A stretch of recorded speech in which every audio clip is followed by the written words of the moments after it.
podcast 1, 2, 3, 4 Close the Door bersama Bang Beto. Ya, pagi ini kita bersama Bang Beto Rinaldo. Hai, selamat pagi. Ya, sapa dulu pemirsa kita ini.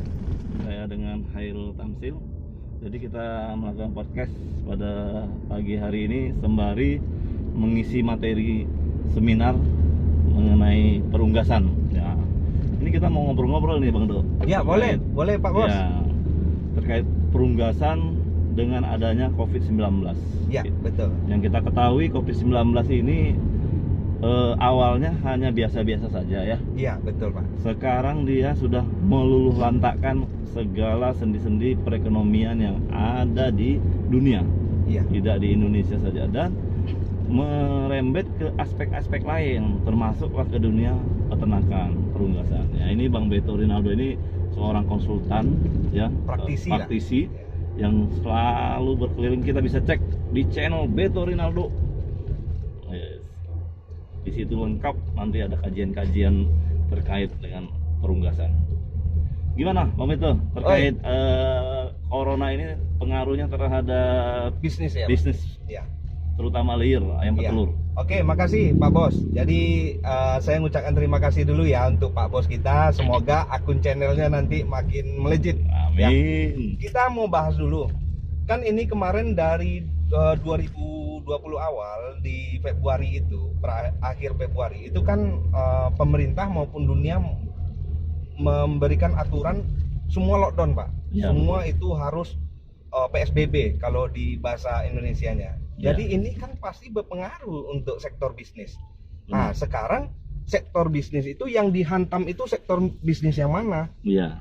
Yang paling terasa itu adalah sektor bisnis, misalnya kayak ini ya Pak ya, seperti properti, ya, kemudian manufaktur, kemudian ini ya pabrik yang dia dari bahan mentah gitu ya, yang berupa industri. Wisata juga ya, wisata hiburan, bioskop. Cuman ada beberapa sektor bisnis yang dia stagnan, artinya dia nggak mengalami resesi yang berlebihan Pak. Untungnya kita adalah pelaku dari bisnis pangan Pak. Ya, kebetulan kita kan praktisi dan konsultan di bidang peternakan. Jadi peternakan dan pangan, pertanian itu stagnan Pak. Artinya memang ada dampak, ada rembesan, cuman tidak terlalu signifikan. Betul. Cuman yang perlu dikaji itu adalah bagaimana mampu bertahan di masa pandemi corona ini. Iya. Misalnya Pak, di perunggasan misalnya Pak Bos, itu telur, hasil produk dari industri peternakan telur itu merupakan bantuan dari pemerintah Pak. Kalau pemerintah mengeluarkan kebijakan, yang kita bantu terhadap masyarakat adalah beras, gula, telur. Jadi kalau masih ada telur untuk ini bantuan ke masyarakat, peternak juga terbantu. Prospeknya. Iya, artinya telur tadi itu adalah produk yang gampang basi kan Pak Bos. Jadi masih bisa dijual ke pemerintah, pemerintah bagikan ke masyarakat yang terdampak oleh hancurnya ekonomi oleh COVID-19 ini. Jadi yang saya tangkap nih, artinya peluang peternakan itu sangat besar karena produk hasil akhir dari peternakan itu sangat dibutuhkan oleh masyarakat. Iya, karena telur, daging ayam itu merupakan udah kebutuhan pokok untuk saat ini. Cuman Pak Bos, waktu awal lockdown, awal pandemi corona itu memang mengkhawatirkan Pak. Memang ada pengaruh untuk sektor bisnis peternakan. Kenapa? Karena sekarang baru terasa Pak. Waktu di awal-awal itu kan orang penuh ketakutan tuh. Jadi bibit ayam itu dipangkas Pak. Nah, dari breeding nggak mungkin toh. Ini tidak ada kejelasan bisnis untuk kedepannya. Makanya breeding yang mencetak DOC tadi, dia pangkas parent stocknya Pak. Artinya yang mau menghasilkan bibit itu dia pangkas. Sehingga efeknya 1 semester ke depan, inilah sekarang bibit DOC menjadi mahal. Untuk layer Pak, 1 ekor umur 1 hari itu sudah hampir 15 sampai 16 ribu. Luar biasa. Sedangkan ayam tua yang diafkir 1 kilo itu baru 14 sampai 16 ribu. Jadi 1 kilo daging ayam tua dengan bibit 1 ekor itu rasionya hanya 1 berbanding 1 Pak Bos. Di situ beratnya. Tapi kalau peluang masih ada, Pak. Kalau dulu sebelum corona ini, Iya. tahu nggak ya perbandingan antara ayam tua dengan bibit itu berapa banding berapa? Kalau tadi Bang Beto bilang 1:1 pas saat corona. Kalau sebelum corona ini berapa banding berapa ya?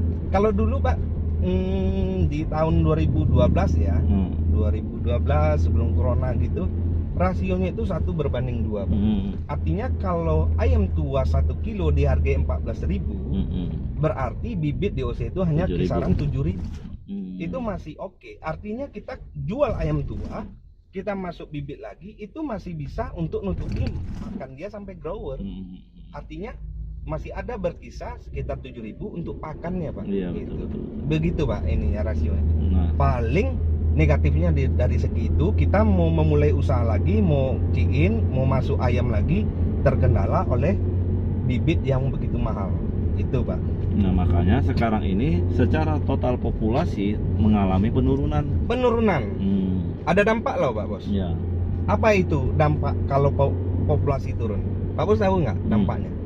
Apa itu? Dampaknya itu kita akan mengalami bermacam-macam kendala penyakit di ayam. Ya.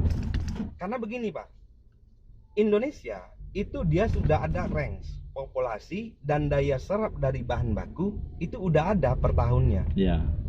Misalnya kayak gini, Pak, di awal 2020 itu Indonesia bagian timur di Manado itu menghasilkan jagung yang surplus loh, Pak Bos. Artinya di Manado itu ada pencetak jagung, dan jagung di Manado itu bahkan sampai diekspor ke Filipina.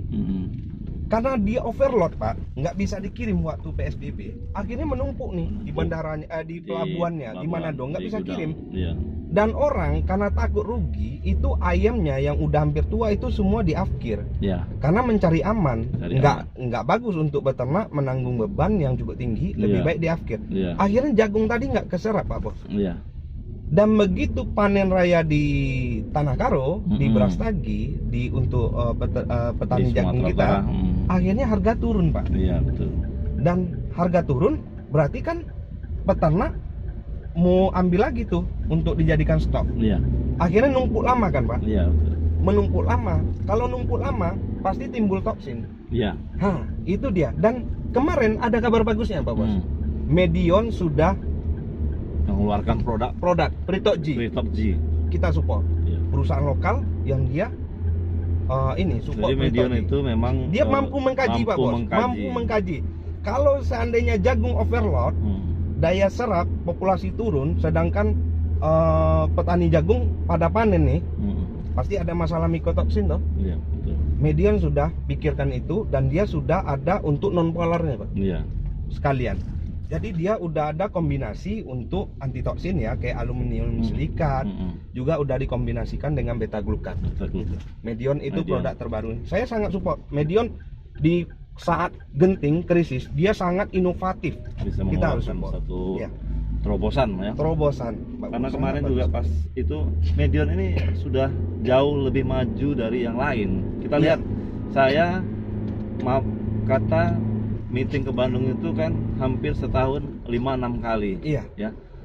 Sebelum corona, jauh sebelum corona ini kita sudah kenal webinar Zoom ya Medion ya. Jadi kita tidak ke Bandung lagi, tidak ini. Jadi dengan ini Medion sudah mempersiapkan segala sesuatunya itu sih. Jadi memang harapan kita sih Medion tetap maju dan tetap berpikiran ke depan. Iya.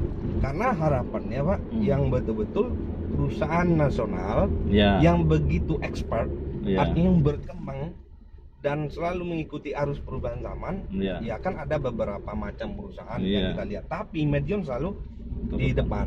Nah, dan kita harus support perusahaan nasional, perusahaan lokal bangsa Indonesia itu harus kita support.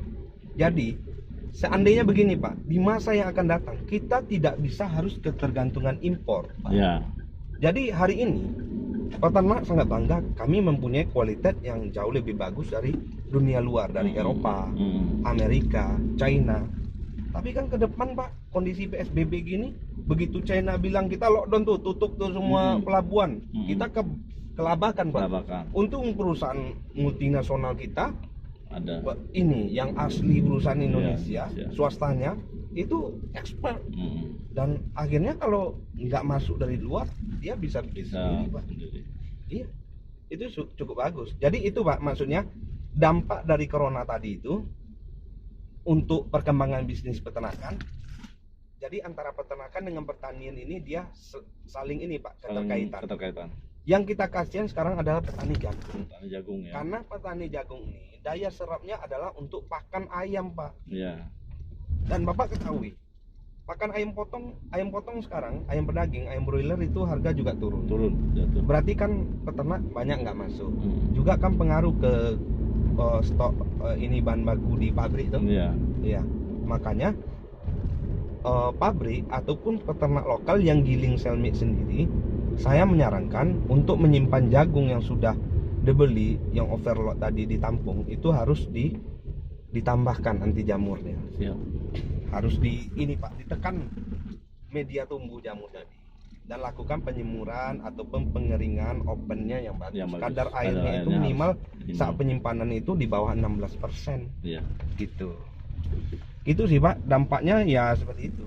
Oke guys, tadi panjang lebar kita sudah menjelaskan, Bang Beto juga sudah jelaskan kondisi dan peluang yang ada di dunia peternakan atau perunggasan. Yakinlah, badai pasti akan berlalu ya, tapi entah kapan. Nah, tapi dunia peternakan tetap kuat, didukung oleh PT Medion yang memang sudah expert, dan kita tidak takut kalau memang nanti ada kondisi yang luar biasa dari COVID ini, karena memang perkembangannya semakin hari semakin cepat ya. Indonesia sekarang, dulu angka 100 saja kita udah kaget, 1000 udah biasa, kaget juga. Sekarang 3000 guys, 3000 per harinya, gila ya. Tapi hati-hati, tetap semangat, pakai masker ya, jaga jarak, social distancing, dan pakai hand sanitizer dan cuci tangan. Yang penting jangan lupa subscribe. Jangan lupa subscribe. Pastikan Anda mendapatkan informasi up to date ya, dari channelnya Pak Khairul, Pak Bos kita. Kamsil, dan channelnya Beto Rinaldo ya. Jadi ini kita berkolaborasi, artinya kita sharing ilmu.